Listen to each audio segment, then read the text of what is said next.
L'enfer du Nord n'a jamais aussi bien porté son nom que pour ce week-end. De la pluie, de la boue, des crevaisons, des chutes et de ce chaos est ressorti gagnant Sonny Colbrelli, l'Italien de 31 ans, quasi invincible. Cette saison remporte donc cette édition historique de Paris-Roubaix devant le jeune Florian Vermeersch et Mathieu Van Der Poel. On débriefera longuement cette course dans la première partie de ce podcast. Et puis juste après, on reste sur Paris-Roubaix avec notre invité du jour, Marie Lenette, la coureure de FDJ Nouvelle-Aquitaine, a participé à la première édition féminine du Monument Pavé. On recueillera ses impressions. Et puis pour finir, on ira du côté de l'Italie avec le dernier monument de la saison, une semaine seulement après Paris-Roubaix, le Tour de Lombardie qui aura lieu samedi. Ils sont nombreux à prétendre à la victoire pour finir cette belle saison de vélo. Et pour parler de tout ça, le duo magique qui n'hésite pas à se tacler hors antenne souvent, comme Wout van Aert et Remco Evenepoel. Jérémy Sakian d'abord, bonjour. Salut à tous, salut Johan. Et Rémi Dos Santos.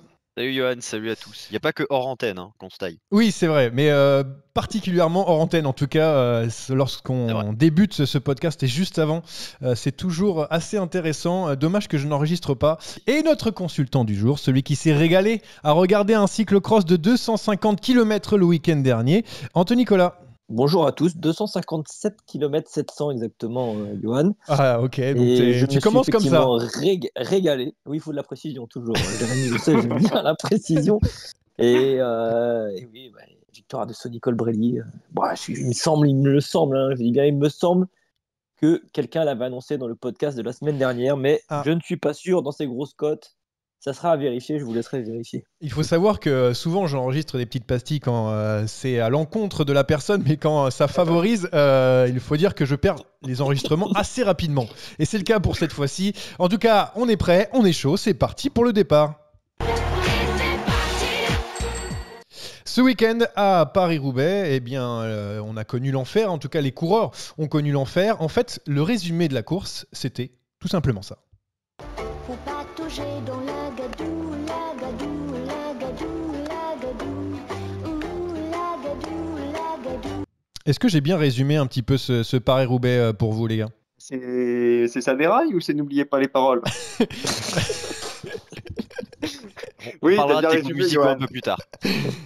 J'étais obligé de T'as bien résumé, mais on s'y attendait tous, on n'a pas été déçus par le spectacle. Et je vous ai quand même résumé un petit peu la course avec les commentaires de France Télé et de RMC. On va se replonger dans l'enfer du Nord. Gianni Moscon est parti, l'Italien, on le sentait, il est plus fort que Vermeersch, plus fort que Van Aert.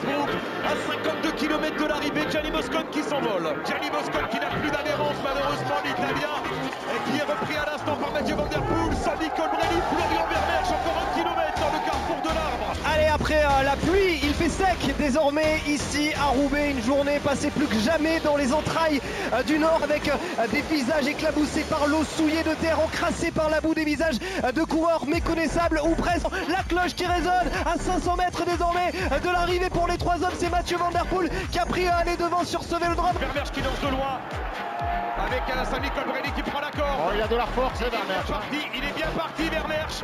Il est bien parti.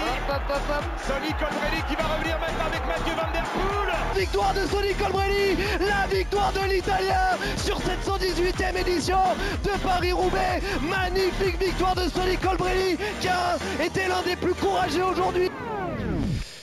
C'est pas parce que c'est un ami que je le dis, mais j'adore les commentaires d'Arnaud Souk sur RMC. Il est à chaque fois épatant. Je le répète, j'espère qu'il nous écoute.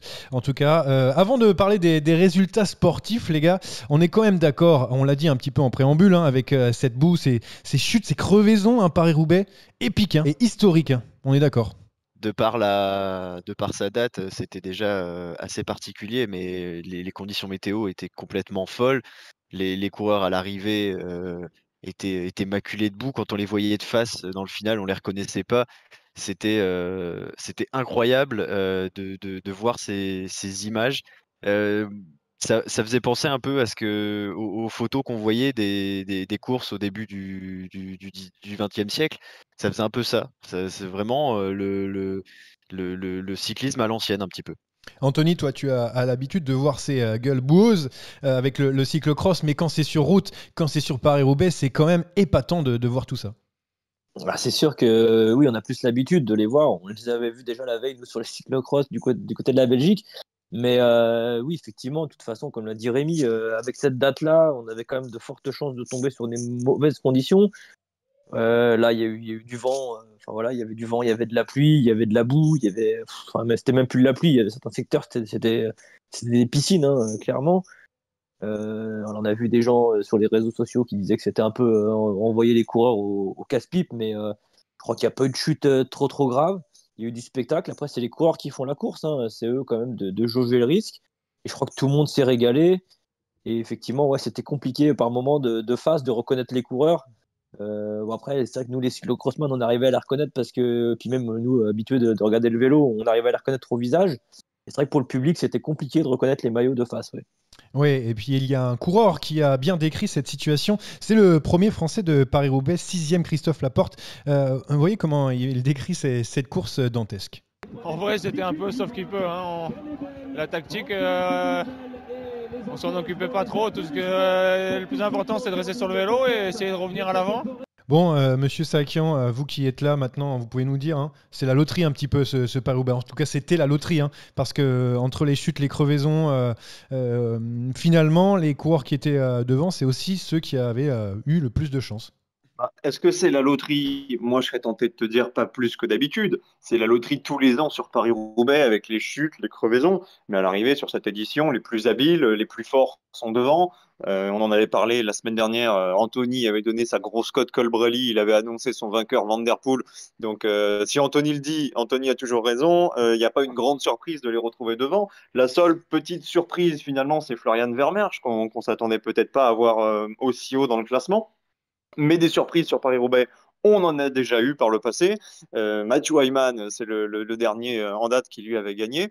Donc non, bah, c'est la loterie. Pour ceux qui ont perdu, c'était la loterie. Pour Pedersen, pour Sénéchal, c'était la loterie. Mais pour les autres, je suis pas d'accord. C'était un Paris-Roubaix où chacun était à sa place. Rémi, tu es d'accord avec Jérémy? Ouais, je suis totalement d'accord avec Jérémy sur ce genre de course. Il y a pas de loterie. Et en fait, sinon, il y a de la loterie sur toutes les courses cyclistes parce que sur toutes les courses, tu peux tomber, tu peux crever ou avoir n'importe quel incident qui fait que t'es pas dans le bon wagon dans l'emballage final. Il y a aussi ce facteur chance, il se provoque, hein, comme on aime le dire quand on a de la réussite. Et voilà, les meilleurs étaient devant et ce sont les 3 meilleurs de la journée qui se sont disputés la victoire. Vermeersch notamment a fait une course, une journée monstrueuse à l'avant. Les trois meilleurs, mais il y avait quand même un homme devant depuis le long kilomètre avant qu'il soit rejoint par ce groupe de trois. C'était Gianni Moscon, hein, l'Italien qui est parti en solitaire à 50 km du but.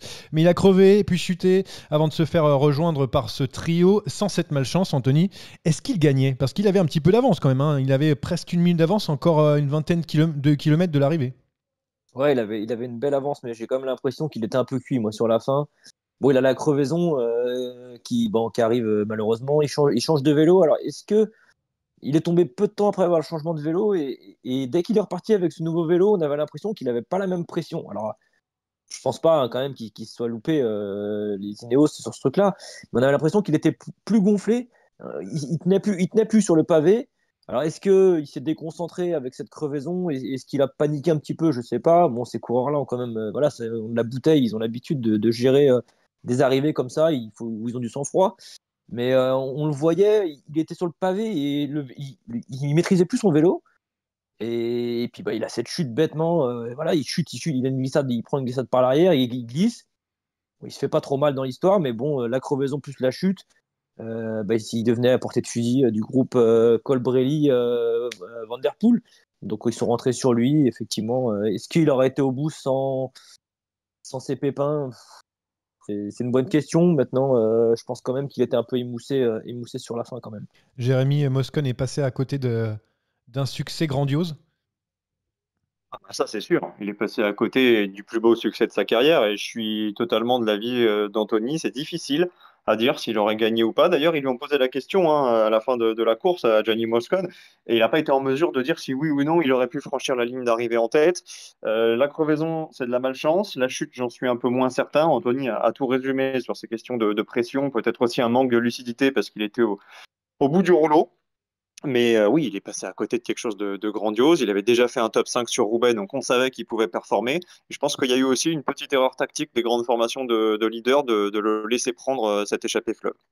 Bon, on va parler quand même du vainqueur de ce Paris-Roubaix, un autre Italien, hein, du coup, Sonny Colbrelli, pour sa première, hein, un Paris-Roubaix, on le rappelle. Il a parfaitement joué le coup tactiquement, de bout en bout. Est-ce qu'on est d'accord avec ça déjà sur le fait que Sonny n'a pas fait d'erreur sur ce Paris-Roubaix? Il a couru comme Rui Costa, il a suivi Van Der Poel, il l'a battu au sprint. Moi, je suis admiratif, j'aime beaucoup. Parce qu'il correspond aux qualités de Rui Costa? Ouais, il est peut-être un peu meilleur, mais il a couru comme Rui Costa aux Mondiaux en 2013. Tactiquement, il a été parfait aussi pour toi, Anthony? Oui, tactiquement il a été fort et on en reviendra peut-être tout à l'heure. Moi, enfin, je pense que peut-être Mathieu Van Der Poel s'en est pas assez méfié. Mathieu a pas été avare d'efforts quand ils se sont retrouvés dans ce petit groupe. Je pense clairement que Mathieu le voyait peut-être voyait faire la différence sur les secteurs pavés. Il s'est peut-être plus méfié d'un Florian Vermeersch qui est un ancien cyclocrossman, hein. On pourra en parler tout à l'heure, mais dans ses jeunes années juniors et espoirs, hein, c'était un très bon cyclocrossman. Donc peut-être que Mathieu se méfiait plus de Florian Vermeersch que de Colbrelli qui découvrait le pavé et un pavé mouillé comme ça. Moi, je pense que d'une, Mathieu s'en est pas assez méfié et que de deux, Sonny Colbrelli a très bien couru. Eh bien, on va en parler de Mathieu Van Der Poel qui, encore une fois, on a eu l'impression qu'il en a trop fait, hein, comme lors du dernier Tour des Flandres, hein, où il a été battu par Casper Asgreen avec une deuxième place au sprint. Jérémy, pour toi, encore une fois, Mathieu Van Der Poel, il ne sait pas trop s'économiser, ou alors, peut-être comme disait Anthony, il se méfie pas trop. Oui, bah c'est ça. Je pense que c'est un coureur qui est de base très généreux, qui n'est pas forcément habitué aux différents scénarios des courses sur route. Il a été formé à l'école du cyclocross où bah, c'est 1 heure chacun pour soi, à bloc et fort au seuil. Et c'est un peu ce qu'il reproduit à plus grande échelle sur les différentes classiques. Donc il en garde jamais sous la pédale. La seule fois où ça a souri, bah, c'est quand il s'est retrouvé contre Van Aert qui avait fait 50% du boulot. Mais quand il tombe contre quelqu'un d'un petit peu plus malin, quand il tombe contre des coureurs qui veulent courir contre lui, eh ben, il perd quasiment systématiquement. C'était le cas sur le Grand Prix E3 avec les deux Kninck qui lui ont fait la peau, et c'était encore le cas cette fois-ci avec Colbrelli et Vermeersch. Que Van Der Poel perde contre Colbrelli au sprint, bon, vu ce qui se passe depuis quelques mois avec les performances de Colbrelli, ça me semble pas incroyable, mais qu'il fasse 3 d'un sprint à 3 avec Colbrelli et Vermeersch, ça prouve que Van Der Poel n'en a pas assez gardé. Rémi, c'est un problème tactique seulement pour Van Der Poel, ou alors c'est juste il était court sur la fin? Alors court, ça c'est une chose, ça c'est évident. On rappelle que sa saison, elle a commencé en fin d'année dernière en cyclocross. Donc même s'il y a eu des plages de récupération, même s'il a été obligé de couper du fait de sa blessure au JO, il est évident qu'il ne doit plus rester beaucoup d'essence dans le réservoir chez Mathieu Van Der Poel. Maintenant, tactiquement, bah, ça commence à faire beaucoup de sprints perdus sur des monuments. Ça fait que 2 entre guillemets, mais ça fait quand même 2 et ça fait 2 cette année. Et certes, il a été formé au cyclo, mais bon, maintenant, il commence à avoir, entre guillemets, petit à petit l'habitude des courses sur route. Va peut-être falloir adapter, sa tactique parce que, bah, ça passe encore, de temps en temps, mais ça va passer de moins en moins parce que maintenant on va courir, bah, contre lui. Enfin, d'ailleurs, on court déjà contre lui. Il va falloir que tactiquement, il change peut-être quelque chose bah, pour redevenir l'ogre qu'il est et qu'il était d'ailleurs en début de saison. Mathieu Van Der Poel. Rémi, Ouais. tu dis 2 sprints perdus sur les monuments. Moi, je serais presque tenté de dire 3, hein. J'ajoute Milan-San Remo, qu'il a perdu non pas à cause de ses efforts en course, mais très probablement, et comme le soulignait son père, Adrie Van Der Poel, sur une interview dans l'équipe, du fait de sa très grosse échappée sur Tirreno Adriatico. Il finit par gagner l'étape complètement à C'est plat vrai. devant Pogacar, mais ça lui est aussi resté dans les jambes. Mais ça aussi, il faut en tenir compte. Mathieu Van Der Poel battu par Sonny Colbrelli, mais aussi un excellent Florian Vermeersch, hein, qui a terminé deuxième, hein, de ce Paris-Roubaix, très jeune, hein, 22 ans. C'est plutôt pour vous un Sylvain Dillier, un one-shot, ou c'est un rendez-vous pour l'avenir? Tiens, Anthony, toi qui aimes le cyclocross, c'est donc le Belge. Non, moi je pense plutôt que c'est un rendez-vous pour l'avenir. Parce que déjà, comme je l'ai dit tout à l'heure, c'est un très très fort dans ses jeunes années en cyclocross. Et puis on est clairement en train de voir que là, depuis 2019, où il est passé pro à la Lotto Soudal, il est passé par la réserve, hein, par les U23. Là, il est en train de monter en puissance. Il fait troisième des championnats du monde de contre-la-montre à Louvain. Donc c'est un coureur qui sait rouler vite, qui sait reproduire l'effort du cyclocross. Et là, sur un pavé comme ça détrempé, alors on verra les autres années, hein, dans les années sur des pavés plus secs peut-être, mais là effectivement sur du pavé mouillé comme ça, et j'ai vu quelques interviews de lui, il a dit oui clairement que le cyclocross l'avait avantagé, qu'il avait l'habitude de sentir le boyau un peu comme ça glisser sur un sol humide. Et clairement, moi je pense que c'est un coureur sur qui il faudra compter dans les classiques flandriennes et sur Roubaix dans les années à venir. Jérémy, c'est plutôt un Dillier ou plutôt un Tom Boonen? Parce que c'est quelle carrière qu'on lui prédit en tout cas?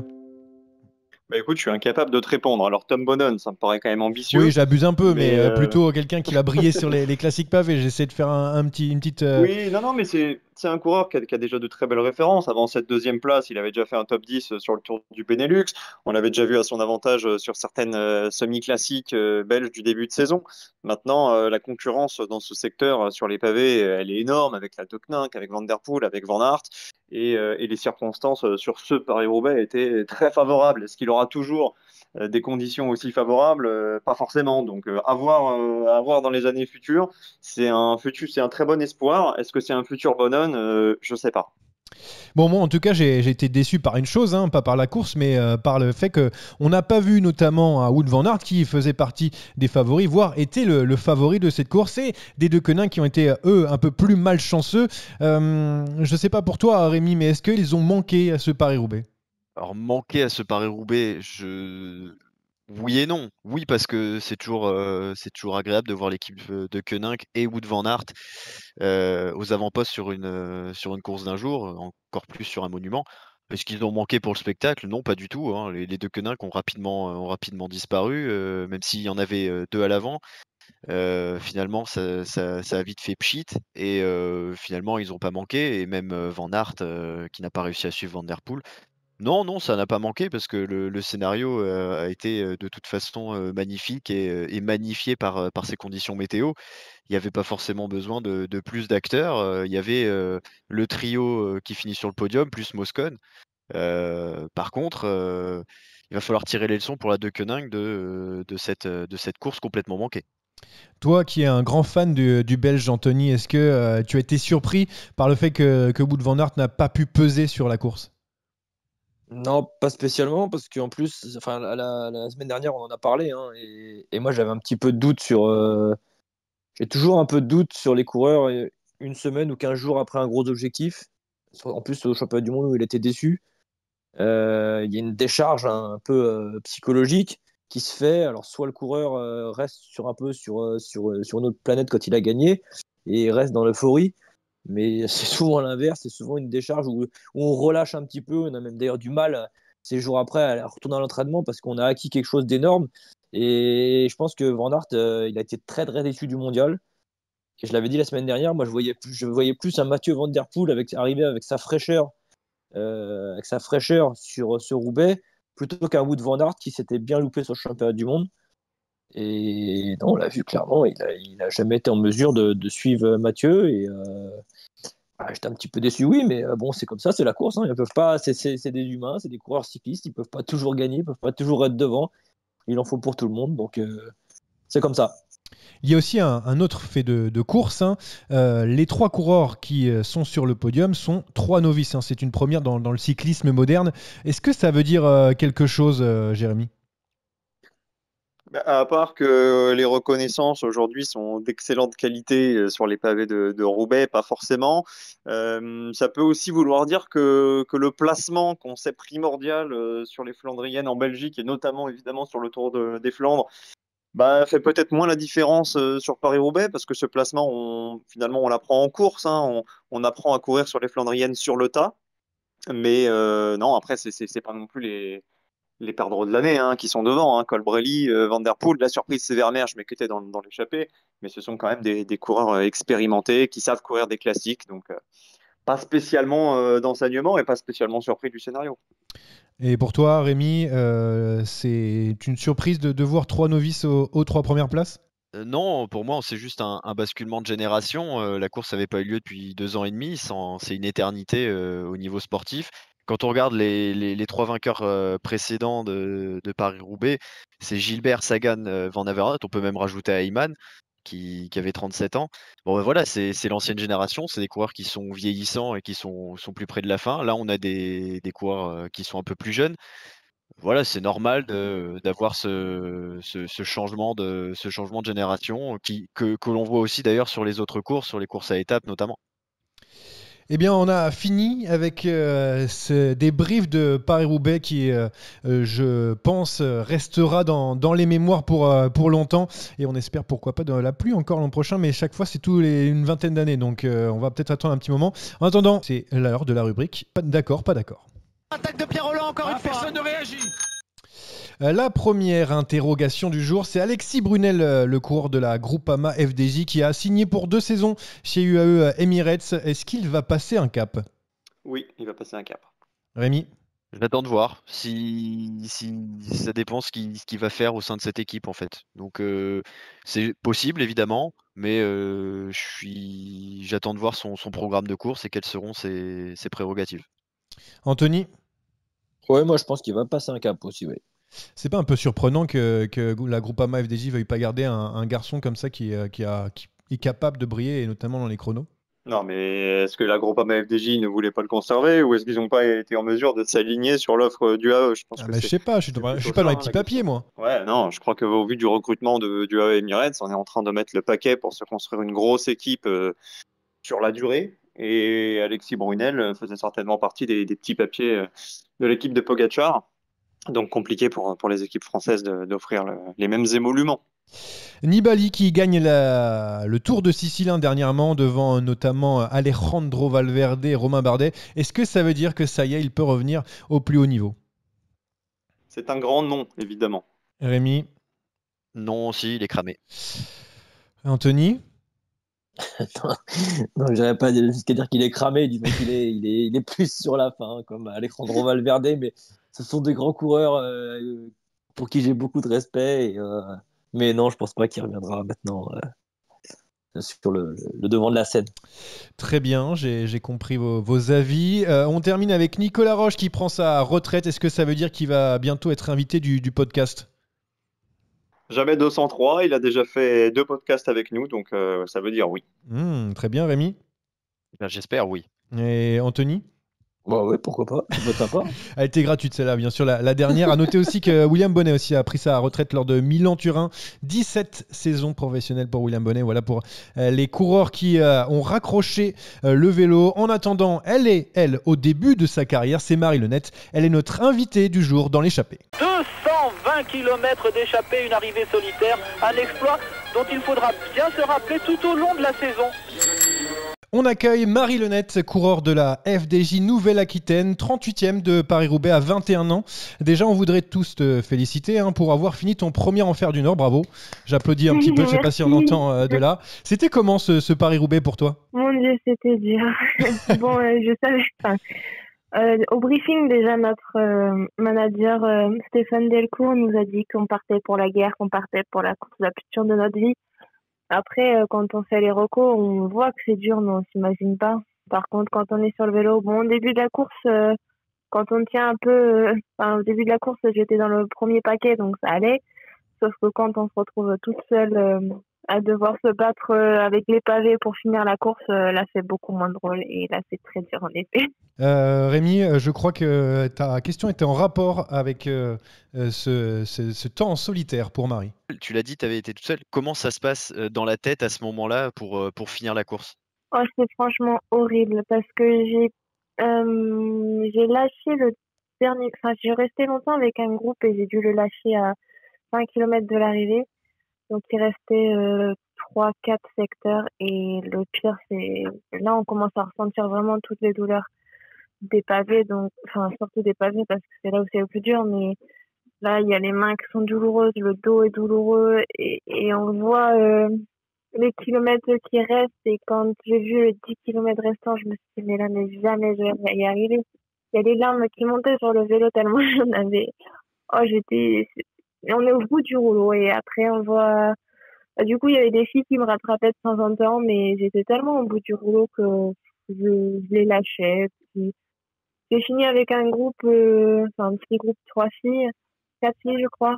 Et puis, après, quand je suis arrivée sur le vélodrome, voilà, ça a été, toutes les émotions se sont lâchées, donc j'ai profité de voir le monde sur le vélodrome, et là, j'ai profité un peu quand même.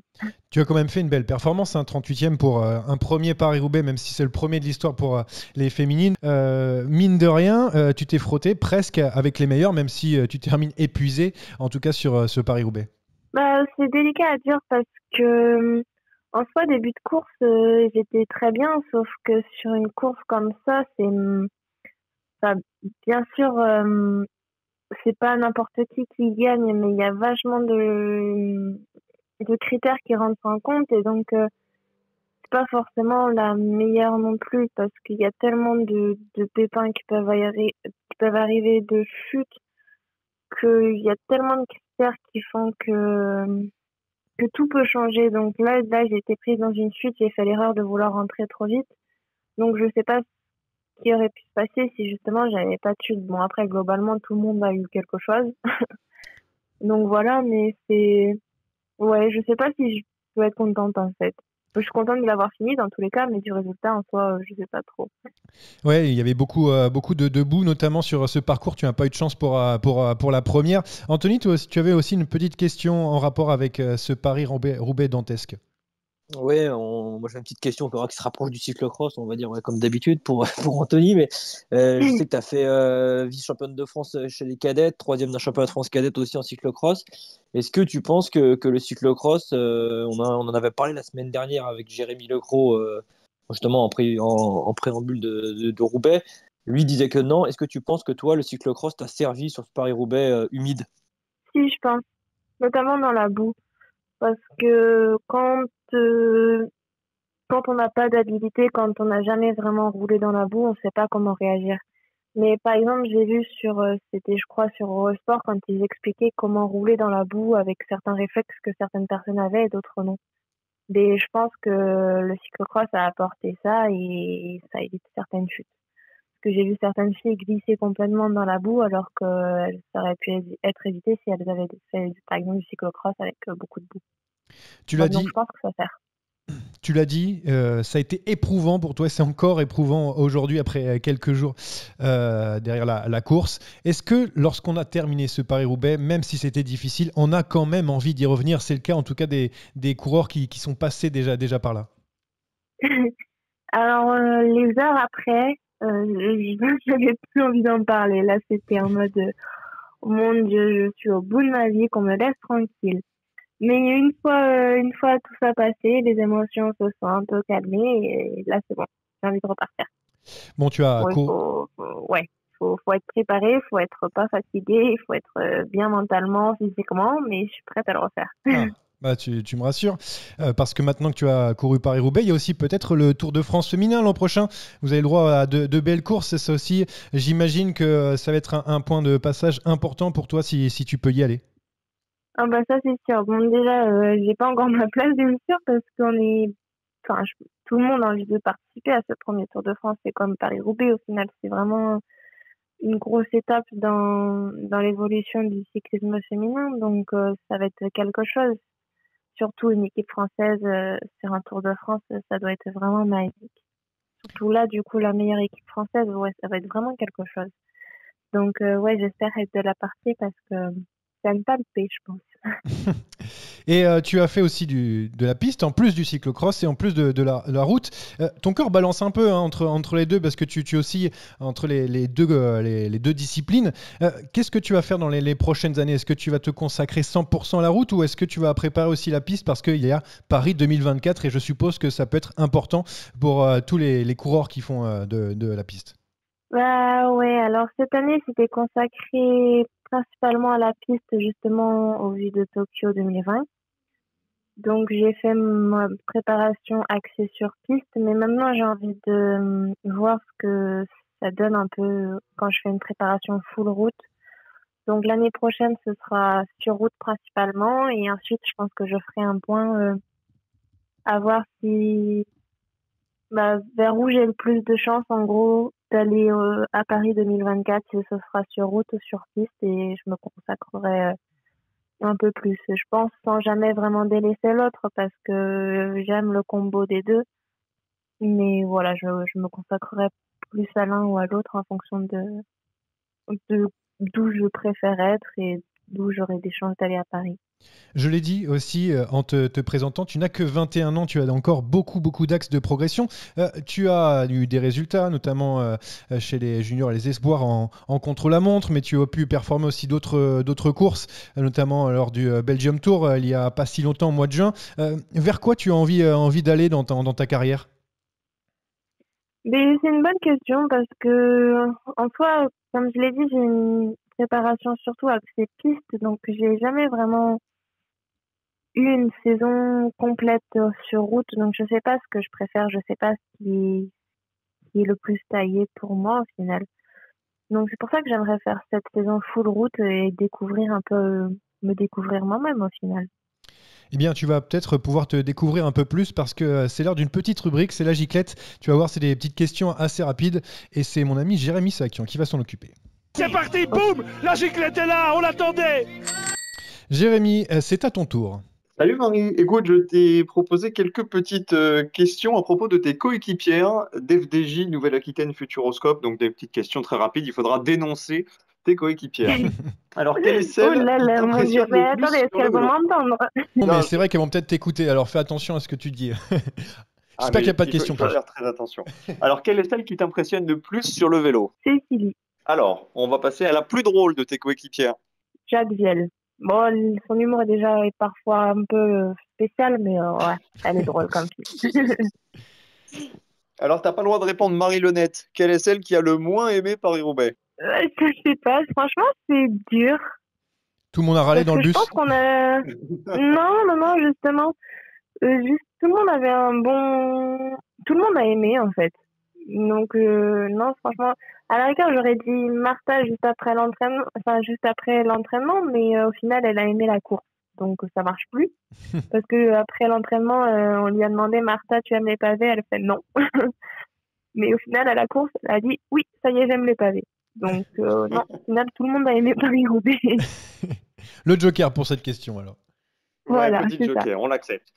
Alors, quelle est celle qui va nous étonner en 2022? Nous étonner positivement, évidemment. J'espère moi. Ça compte? Non, ça compte pas. Ça Il compte? y a déjà Ça un compte joker, pas. là, on est obligé de Ah, donner ça le compte petit. pas. Qui est-ce qui va nous étonner en 2022? La révélation de la saison prochaine. Evita Music. Très bien, on prend. Et quelle est celle qui n'est pas chez FDJ, mais que tu aimerais avoir comme coéquipière? Est-ce que ça compte celles qui vont arriver? Ah, mais pourquoi pas, tant qu'elles sont pas chez FDJ cette saison. Bah, Victoria Guazzini. Et elle vient l'année Très bien. prochaine, donc je suis contente qu'elle arrive. J'en ai terminé, Johan. Merci, monsieur Sakian, pour ces petites questions. Ça va, t'as pas trop lâché sur tes coéquipiers, elles vont toujours t'apprécier sur le reste de la saison. Tout va bien pour toi, Ça Marie. va, je pense que je vais pas dénoncer de choses trop compromettantes. Merci en tout cas, Marie, de nous avoir accordé quelques minutes pour parler de ton Paris-Roubaix et en espérant que tu reviennes sur la deuxième édition l'an prochain qui aura lieu, en tout cas le week-end du 17 avril. Une bonne fin de saison à toi, Marie, et puis à très bientôt. Ben, merci beaucoup à vous, c'était super sympa. Merci Marie, salut. Au revoir, salut. Et nous, après avoir quitté Marie Lenette, eh bien, on va parler du Tour de Lombardie, direction l'Italie pour le sprint final. Oh le coup de tête! Oh le coup de tête de Marco! Oh le deuxième coup de tête de Rencho! Oh que ça c'est pas bien! C'est rare pour le souligner, le Tour de Lombardie arrive une semaine après Paris-Roubaix et le grand favori de cette édition, c'est tout simplement Primož Roglič, brillant vainqueur du Tour d'Émilie et de Milan-Turin. Il y a plusieurs jours pour le Tour d'Émilie et il y a très peu de temps pour Milan-Turin. Est-ce que vous êtes d'accord avec ce statut de numéro 1 sur le papier pour Primož Roglič qui gagne quand même en Italie? Alors, pour être tout à fait transparent avec nos auditeurs, j'étais complètement en désaccord avec ça il y a quelques heures. Cette victoire sur Milan-Turin va m'obliger à mettre un peu d'eau dans mon vin. Ah, tu changerais d'avis. C'était qui sur le papier, ton petit favori, Pour moi, c'était ton plutôt précieux. Pogačar. Plutôt Pogacar. Rémi, est-ce que pour toi il est quand même favori de Milan-Turin, du Tour de Lombardie, ou est-ce que c'est encore Tadej Pogacar? Alors, moi, je pense quand même que sur une telle course comme le Tour de Lombardie, et même s'il a déjà gagné un monument avec Liège-Bastogne-Liège, Roglic n'est pas le plus à même de gagner. Moi, je vois plus Pogacar ou Alaphilippe pour le favori. Pogacar ou Alaphilippe. Anthony, toi qui aimes les paris, Primož Roglic, c'est pour toi la plus petite cote? Oui, je pense ouais, que c'est plutôt du safe, on va dire là. Mais enfin, rien n'est safe dans le vélo, mais ouais, je verrais plutôt Primož Roglic en plus de ce qu'il a démontré cet après-midi, effectivement, du côté de Milan-Turin, dans la dernière ascension, prouve qu'il est très très bien à 3 jours du Tour de Lombardie. Et moi, j'ai plus l'impression qu'on a un Pogacar qui est un peu émoussé sur cette fin de saison maintenant. Donc on verra, mais non, je mettrais plus Roglic en favori. Primož Roglic qui s'est préparé pour ce Tour de Lombardie et il ne se loupe que très rarement, en tout cas Primož Roglic. Jérémy, toi qui avais mis d'abord Pogacar, ça t'a fait changer d'avis ses prestations en Italie? Ouais, 2 victoires coup sur coup sur des semi-classiques italiennes à quelques jours du Tour de Lombardie. Évidemment que je me pose des questions. Je pensais Pogacar entrer dans une partie de bluff. Visiblement, il n'en est rien. Il n'a pas été capable de rivaliser encore sur ce Milan-Turin. Donc Roglic, oui, est en train de grappiller son retard pour moi vis-à-vis de Pogacar. Mais attention, ne jamais enterrer le vainqueur du Tour de France qui pourrait réaliser une saison absolument sensationnelle. Je ne sais pas depuis quand on remonte une stat pareille, mais gagner le Tour de France plus de monuments dans la même saison, j'en ai pas souvenir. Donc ce sera une saison éblouissante de la part de Pogacar et on va quand même attendre samedi soir. On fera les comptes évidemment à l'arrivée. Il a l'air quand même un petit peu émoussé, Anthony le disait, Rémi. Tadej Pogacar, c'est pas le Tadej Pogacar du Tour de France. Il a l'air un petit peu à la peine, souvent lâché par ses adversaires, notamment Remco Evenepoel ou alors Primož Roglic sur les dernières courses. Ouais, il est en fin de saison, comme tout le monde. Mais c'est vrai que après le Tour, il était parti, il avait fait les JO. C'est vrai qu'il avait coupé après les Jeux, mais depuis qu'il a repris fin août, il enchaîne quand même pas mal avec beaucoup de courses d'un jour. Même si c'est pas des courses à étapes comme la Vuelta qui a fait gagner Roglic facilement d'ailleurs.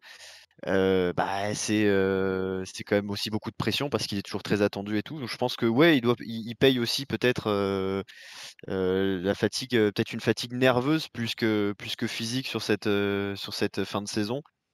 Après, moi je le sens quand même plus à même de gagner le Tour de Lombardie de par le profil que Milan-Turin. Et justement, le profil, on va pouvoir en parler avec notamment l'un des favoris. On a parlé tout à l'heure de Julian Alaphilippe, le champion du monde. Il a un petit peu peiné sur Milan-Turin. Il a lâché à 3 km de l'arrivée après avoir travaillé pour Joao Almeida. Ça a l'air quand même difficile, plus pour les grimpeurs que pour les punchers, ce Tour de Lombardie cette année. Oui, le changement de parcours lui est clairement pas profitable. On a coutume de dire que la Lombardie, c'est une classique pour les punchers grimpeurs, beaucoup plus que Liège-Bastogne-Liège, par exemple. Ce sera d'autant plus vrai cette saison. Alors, vous savez, le parcours, il varie un petit peu sur la Lombardie. Des fois, c'est entre Bergame et Côme. Des fois, c'est entre Côme et Bergame. Tous les 2-3 ans, il y a du turnover. Et cette saison, effectivement, sur le papier, ça semble compliqué pour un pur puncher comme Julian Alaphilippe. Maintenant, c'est pas non plus un manchot sur les longues ascensions. Ça dépend quand la bataille va se déclencher. Ça dépend aussi de la tactique de son équipe. Si on va envoyer des Almeida, des Evenepoel aux avant-postes. Mais sur le papier, c'est une classique qui est plus favorable, effectivement, au Roglic, au Pogacar ou au Evenepoel. Ouais, justement, avec Joao Almeida et Evenepoel dans son équipe, ça va être un petit peu contraignant, Anthony, de viser une victoire, alors qu'on a quand même deux autres coureurs capables de briller. Ouais, ils vont prendre le départ de ce Tour de Lombardie quasiment avec trois belles cartes. Tu viens de le dire, Remco Evenepoel qui a gagné cette semaine sur la Coppa Bernocchi, qui marche très fort. Joao Almeida qui marche aussi très fort quand même aujourd'hui sur Milan-Turin. Et puis Julian qui sort son titre de champion du monde. Donc ça va être intéressant de voir comment vont manœuvrer la Quick Step sur ce Tour de Lombardie pour essayer justement de de contrer Roglic et la Jumbo, et pourquoi pas aussi Pogacar. En tout cas, on va avoir une course, je pense, bien ouverte. On va avoir une belle start list avec des grands noms et des coureurs en forme actuellement en fin de saison, donc ça va être sympa. Ouais, en parlant des grands noms, il n'y a pas que ces coureurs-là qui peuvent prétendre à la victoire, il y a aussi quelques outsiders. Alors, est-ce que vous pouvez me citer un coureur qui peut briller sur le Tour de Lombardie et qu'on attend peut-être un peu moins, ou alors un petit peu un cran juste en dessous des Roglic et consorts? On va commencer par Jérémy déjà. Je pense qu'il y a vraiment un gouffre, pour le coup, entre les quelques favoris qu'on a énumérés et les autres.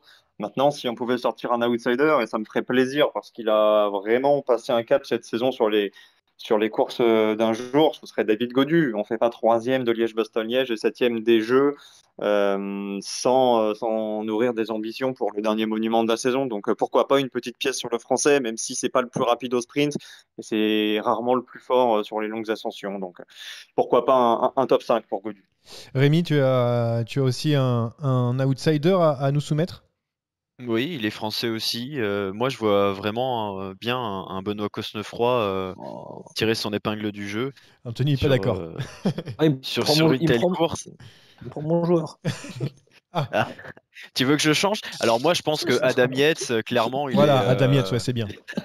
non, vas-y, je te laisse. Non, Benoît Cosnefroy, il fait une fin de saison vraiment solide. Il a des très bons résultats, notamment, évidemment, ses victoires autour du Jura et sur la Bretagne classique. Et le parcours, il est difficile, oui, mais la dernière grosse côte, elle est à une 40aine de kilomètres de l'arrivée, donc il y a peut-être moyen, s'il s'accroche, qu'il puisse faire la différence dans le petit radar qui termine le parcours à 3 bornes de l'arrivée. Donc, une petite pièce sur Benoît Cosnefroy, oui. Bon, Anthony, vas-y, dis-nous pourquoi tu aurais mis aussi Benoît Cosnefroy. Rémi a tout dit, on est d'accord. Et puis, voilà, ça serait un peu on va dire, clôturer une super saison qu'il a fait. Du bon boulot sur le championnat du monde pour Julien, donc ça serait mérité. Et ouais, c'est un coureur que j'aime bien et j'aimerais bien effectivement. Pourquoi pas, Rémi a bien résumé, il a effectivement sa chance, c'est un parcours qui peut lui convenir. Et puis on sait que c'est un gars qui lâche rien, c'est un baroudeur. La dernière côte est assez loin. On sait que si ça bascule dans un petit groupe, pourquoi pas lui sourire, ouais. Attention aussi, du coup, on le disait, à Adam Yates qui a été costaud sur Milan-Turin, qui a tenu la dragée haute à Primoz Roglic. Et puis, une bonne nouvelle aussi pour ce Tour de Lombardie, puisque il n'y a pas Sonny Colbrelli, donc c'est assez ouvert cette année, puisque sinon, ça aurait été victoire de Sonny Colbrelli. En attendant, on passe au quiz, puisque cette fois-ci, il y a une nouvelle victoire à jouer, celle de Rémi Dos Santos, qui a gagné 3 fois de suite. Et on espère que cela s'arrêtera maintenant. Jérémy, tu vas nous faire rêver encore une fois. Oui, un quiz intercalé entre 2 monuments, les 2 derniers de la saison. Donc j'ai fait plouf plouf et c'est tombé sur Paris-Roubaix. Voilà, donc il y aura des petites questions sur notre monument français. Ça sera à chaque fois de la rapidité et vous n'aurez qu'une seule proposition par personne et par question. On est parti. Donnez-moi le point commun, messieurs. Alors c'est en rapport avec Paris-Roubaix, évidemment. Entre Taylor Phinney, Bob Jungels, Filippo Ganna, Tom Pidcock et Mac Tennyson. Alors ça ne concerne pas l'édition 2021, mais il est bien question de palmarès. Ils ont gagné Paris-Roubaix Espoir. Ah oui, exactement, bien sûr, Paris-Roubaix Espoir. Un point pour Anthony. Je vous avais dit que j'allais être prêt sur celui-là. Alors messieurs, question mathématique, calcul mental. Ça va pas vous arranger, évidemment. En additionnant le palmarès des 3 derniers vainqueurs de Paris-Roubaix, quel monument arrive en tête? Les 3 derniers vainqueurs, je dirais... J'ai pas compris la question. En additionnant le palmarès des 3 derniers vainqueurs de Paris-Roubaix, on compte tous les monuments, lequel a été le plus remporté par ces 3 coureurs cumulés? Liège-Bastogne-Liège? Mauvaise réponse. Milan-San Remo? Mauvaise réponse. C'est l'autoroute. Anthony? Attends, c'est quoi Milan-San Remo? On n'a rien dit du tout. On a dit Paris-Tour. Il y a encore 8 questions derrière, donc si on pouvait passer la seconde. La Flèche Wallonne. dans les Non, monuments. c'est pas un monument, la Flèche Wallonne. Ah, Moi, je pense que ça La vaut bonne moins réponse- 1, ça. La bonne réponse, c'était Paris-Roubaix, tout simplement, messieurs. 3 Oh, victoires. d'accord, ok, ben on cherchait. Ouais, laisse tomber. Il y avait 2 Tours des Flandres et 2 Lombardie grâce à Philippe Gilbert. Question numéro 3. Gilbert et Sagan sont 2 des 3 coureurs en activité à avoir réalisé le doublé en carrière Tour des Flandres Paris-Roubaix. Quel est le 3e? Tom Boonen. Tom Boonen. Non. En activité, Tom Bonnen, je ne pense pas. Niki Ah. Terpstra. Niki Terpstra, bonne réponse de Rémi Dos Santos. Vous me dites quand il commence le quiz. Il a gagné Roubaix. Là, c'est une question Colbrelli, donc ça va Ah. certainement t'aider, Johan Tripp. Oui. Avant Colbrelli, quel était le dernier Italien à être monté sur le podium de Roubaix? Le dernier Italien. Oh. Balan. Balan, ça commence pour Johan qui égalise. Ah oui, Un c'est pour bon. tout le Ah, monde. j'étais pas sûr du tout. Joli. C'est très bon. Balan en 2008. Donc le dernier Italien, c'était Balan. Le dernier Néerlandais avant Van Der Poel, c'était qui? Le dernier néerlandais. Terpstra. Bah, j'allais dire Terpstra. Eh oui, c'était encore Niki Terpstra. Ah, Tout à fait. C'est Rémi qui a donné la bonne réponse. oui. Non, Tout à c'est fait. moi. Ah. Il essaye déjà de tricher. Anthony est un voleur. 6e question. Alors, on va rester sur les Néerlandais, messieurs. Outre Van Der Poel et Terpstra, Knavon, Hofman et 2 autres Néerlandais sont aussi montés sur le podium au XXIe siècle. Vous avez chacun 2 propositions cette fois-ci, une par coureur, pour essayer de me retrouver ces 2 Néerlandais. Et il y aura un bonus d'1 point si c'est la même personne qui trouve les 2.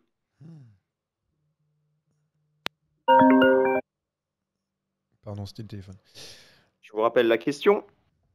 Outre Van Der Poel et Terpstra, Servais Knavon et Tristan Hofman sont aussi montés sur le podium au XXIe siècle, ainsi que 2 autres Néerlandais.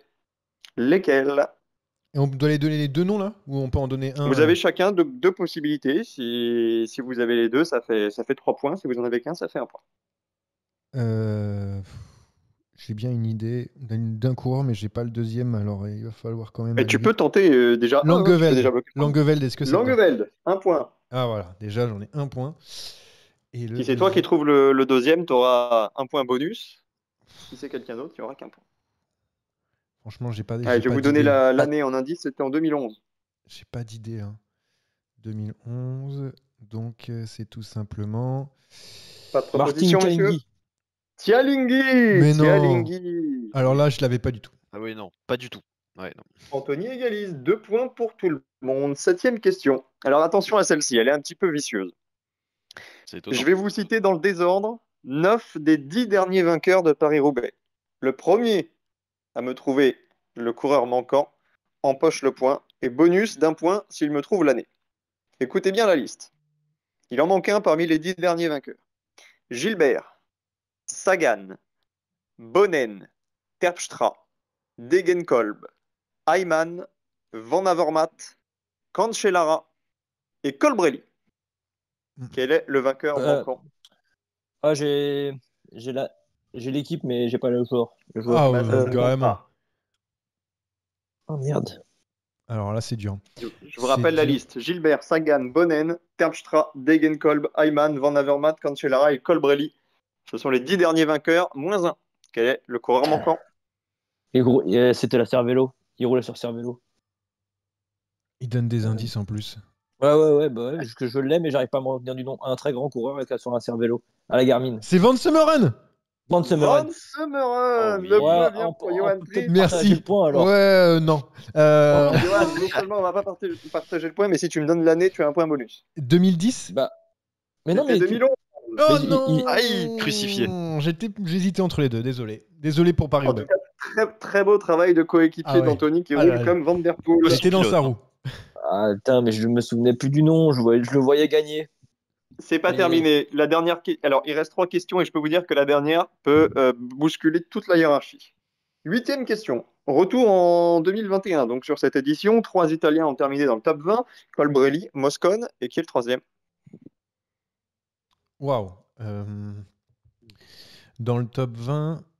Tac, tac. Alors dans le groupe derrière, il y avait qui? Non. Oh là là, 20e en plus, ça peut être 3 très Italiens loin. dans le top 20. Top 20. Ballerini. Non. Je tentais. Ouais, il fallait faire un Colbrelli, truc. Moscone Et Je sais pas. Danielos. et pas du tout. Anthony, Non, tu as une proposition ou je donne la réponse? Danielos, il a crevé très loin. là. Ouais, et j'ai tenté un truc, un italien quoi au hasard. Je ne sais pas. C'était Luca Mozzato pour Ah la non, mais PNJ. super. Oh. Alors je l'aurais jamais eu et bravo à lui en tout cas d'avoir fini dans le Bravo, top 20. ouais. Ouais. Avant-dernière question. On a fait le top 3 des Italiens, on va faire le top 3 des Français. Laporte, Turgis et le troisième, le mieux classé, c'était... Dans les 20? Non, c'est pas dans les 20 cette fois-ci. Ah ouais. Il n'y en a que 2 dans les 15 et le troisième, il est un peu plus loin. Ben, c'est le Croc. Non, il c'est a pas le abandonné. Croc. Abandon de Lecros. Je l'ai. j'ai Demar oublié. C'est Pardon pas Demar non plus. Demar Oui, c'est Arnaud ouais Desmar. Bonne réponse d'Anthony.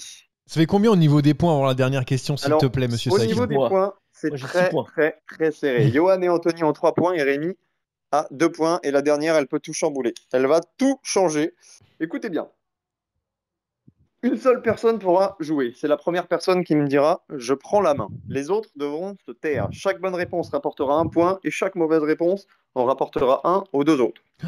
12 Belges ont terminé dans le top 30 de ce Paris-Roubaix. La personne qui prendra la main aura 12 propositions. Je vous Faut donner les 12 gars, Ouais. 12 coureurs. Mais c'est incroyable. C'est impossible ça. Et tu donnes les 1 point aux 2 autres? Ah bah je Je laisse la donne main. Je laisse un la main. point. Je laisse Je la donne main à tout un le monde. point pour chaque Belge qui aura été bien cité. Et il y aura 1 point aux 2 autres pour les mauvaises réponses. Il y aura 12 possibilités. Non, moi je prends pas. Ou alors si on a le droit de prendre Pro Cycling Stat Moi j'en ai 3 moi, j'en ai je 3 peux de pas tête. 3 dans le 10, Si moi je les personne ai. ne prend, il y a un co-vainqueur, hein, c'est Anthony et Johan. Ah bah J'ai les 3 dans le 10. moi ce que je te propose, Premiers, j'ai. ce que je te propose, ouais, c'est que OK, Pour la main, personne je suis prendra. obligé de le tenter. Ouais, parce que sinon Ah, après bah, avec prends la main, Anthony. Il le tente, Voilà. il le tente. OK, vas-y. Ça va J'ai une idée pour résoudre nous Rémi. départager. Rémi, je t'écoute. Alors attends, je vais être obligé de te faire patienter une petite seconde Ah non, t'es cruel. parce que ma page de Paris-Roubaix s'est barrée. Ah, il y a plus internet du coup du côté de chez toi, c'est bien dommage. Mais moi je l'ai hein, Si, ça va revenir. Ah, tu l'as? Non, mais t'inquiète, je vais pas tricher parce que j'ai bien envie de me faire départager après derrière. Oui, de toute façon, toi, tu n'as pas la main, hein. On rappelle que la main était pour Rémi. Alors, Vermeersch. Van Aert. Vermeersch, c'est bon. Van Aert, c'est bon. Lampart. Lampart, c'est bon. 3 points. Vermeersch. Vermeersch, une deuxième fois, c'est bon. Il te reste 8 propositions. Tu as fait 4 points. C'est impossible. Gilbert. Il a fait Gilbert, c'est bon. Ouh. Il fait 29e, Philippe Ah. Gilbert. Il te reste Philippe. 7 propositions. Philipsen.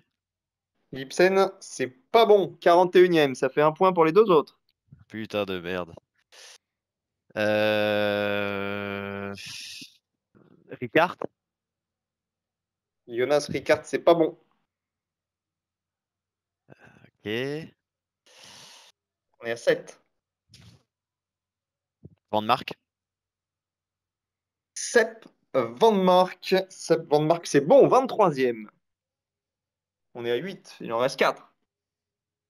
Christophe Knoop. Non, Knope, ça je c'est sais pas pas. bon. Ça c'est pas bon, Ok. on est à 9. Allez, encore 3 noms. Van Avermaet.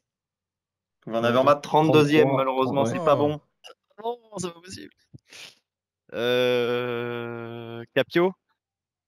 Amaury Capiot, c'est une bonne réponse. Mais non, c'est incroyable. Et le dernier, J'ai personne qui me vient, donc ça va être compliqué. au hasard, de toute façon, je peux Stan t'annoncer de que tu as Wolf. d'ores et déjà gagné le quiz. Tu m'as dit Stan de Wolf. Stan de Wulf, non, Stan de Wulf, c'est pas bon. En revanche, tu en as donné 7 de bons Mais et tu as non. fait 5 erreurs. Ça veut dire que tu marques Mais 7 non. points. Tu termines Ah à oui. 9. Anthony et Johan terminent tous les deux. Mais c'est incroyable à ce qui 8. vient de sortir, c'est une masterclass. les réponses que tu n'as pas données, c'était Jasper Stuyven Van Asbrook. qui termine 25e. Ouais, Van Il y avait Asbrook. Nathan Van Hooydonk pour la Jumbo qui termine 22e. Lawrence Rex qui a longtemps été échappé 21e. Et Baptiste Plancart qui termine 19e. Voilà pour les coureurs qui te manquaient. Il y avait Tom Van Asbrook aussi dans le top Ouais. 10. Ça, j'avais, mais après le reste, c'était la loterie. J'aurais jamais eu. Je vais pas mentir, hein, j'ai quand même lâché beaucoup de noms au pif, les premiers qui me venaient. Hein. Sorti Mais en des tout 3 cas, t'es premiers allé- que je savais. T'es allé chercher cette victoire au culot pour un quadruplé et je dis bravo. Juste En tout une cas, ce qui 4e est sûr, victoire de c'est que l'internet fonctionnait chez Rémi. Et ça dénonce déjà, et c'est ça que j'adore dans ce quiz. Et malheureusement, qui se termine parce qu'il va falloir passer au Paris. Vous savez, il y a le Tour de Lombardie ce week-end et on va pas y couper. Ah, c'est même pas vrai. Alors, je veux vos paris pour ce week-end avec votre, je sais pas, un mec sur le podium. Ça serait bien un mec sur le podium, un mec qui fait top 3. Ça va m'arranger parce que les vainqueurs, c'est souvent Roglic, donc on s'en fout. Jérémy, déjà pour toi, un mec qui sera sur le podium. Evenepoel. Remco Evenepoel sur le podium. Rémi. Romain Bardet. Romain Bardet, wow, cette cote elle doit être incroyable. Il faut savoir que je n'ai pas trouvé sur les sites de Paris de quoi parier sur le Tour de Lombardie. Alors ça, j'ai trouvé ça très dommageable. En attendant, si vous nous écoutez et que vous savez où parier sur le Tour de Lombardie, bah dites-le moi et je pourrais aller récupérer les cotes. Et en attendant, Anthony peut-être va me donner un coureur qui terminera sur le podium. C'est étonnant que ce ne soit pas ouvert les bookmakers, mais moi je vais rester sur mon pronostic de tout à l'heure. Benoît Cosnefroy, podium. Benoît Cosnefroy, podium. Et pour moi, je vais vous mettre un petit truc surprise là. Qu'est-ce que je vais... Je vais la tenter. Je vais mettre Nairo Quintana sur le podium de... Oh Qu'est-ce qu'il y a? Pourquoi vous rigolez? On en parlera. On en parlera quand Pourquoi Nairo je rigole Quintana À ton avis, terminera. pourquoi je rigole? Parce que tu vas perdre ton argent. Non, mais je peux pas les perdre. On peut pas parier. Donc moi, ça Ah, va on peut pas parier. personnellement. Bah, évidemment, alors là, si on joue gratuitement, on peut dire n'importe quoi. Y a pas Non, de mais je souci. dis pas n'importe quoi. Je crois à mon Nairo Quintana qui était là, Milan-Turin notamment. Si jamais il fait podium, je ne serai pas là au prochain podcast parce que je sens que les extrêmes vont sortir. Peut-être ou peut-être pas, mais vous me connaissez bien. Vous me connaissez bien. Allez, c'est terminé pour cette émission de Ça déraille. On se retrouve encore une fois la semaine prochaine, mais ça va être un petit peu plus triste parce que la saison de cyclisme commence doucement à se terminer. En attendant, vous pouvez toujours nous écouter sur Deezer, Spotify, Apple Podcast. Je devrais l'enregistrer comme ça, j'aurais pas besoin de le répéter. Et YouTube. Et en attendant, les gars, merci à tous d'avoir participé à ce podcast et à la semaine prochaine. Merci Johan, salut. Merci, bye bye.